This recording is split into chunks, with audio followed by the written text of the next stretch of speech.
NHAI ने वित्त वर्ष 2023-24 के दौरान सड़क मोनेटाइजेशन का महत्वाकांक्षी लक्ष्य रखा है। इस साल ऑपरेशनल और अंडर कंस्ट्रक्शन एसेट के जरिए कंपनी 45,000 करोड़ रुपए जुटाने का लक्ष्य निर्धारित कर रही है, जो वित्त वर्ष 21-22 के दौरान हासिल हुए कुल लक्ष्य का 3 गुना है करीब।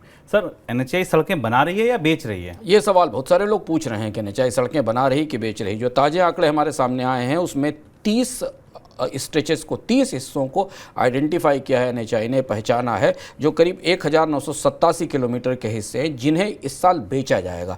एनएचएआई एक तरफ भारी कर्ज लेकर सड़कें बना रही है और दूसरी तरफ उसे उसी कर्ज को उतारने के लिए अपनी बनी हुई सड़कें बेचनी पड़ रही है। करीब 20,000 करोड़ का टारगेट था एनएचएआई के लिए पिछले साल मोनेटाइजेशन का, लेकिन जिसमें से केवल 14,000 करोड़ रुपए जुटाए जा सके।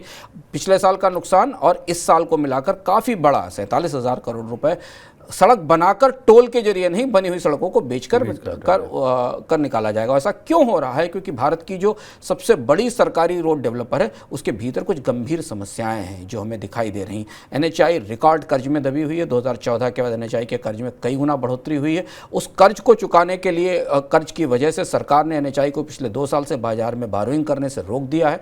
बजट में स्पष्ट रूप से एनएचएआई को बाजार में किसी तरीके के कर्ज लेने से रोक दिया गया है। जो पैसा एनएचएआई को बजट से मिलता है, बजट के हिस्से के तौर पर मिलता है, उसका भी एक बड़ा हिस्सा कर्ज चुकाने में जा रहा है।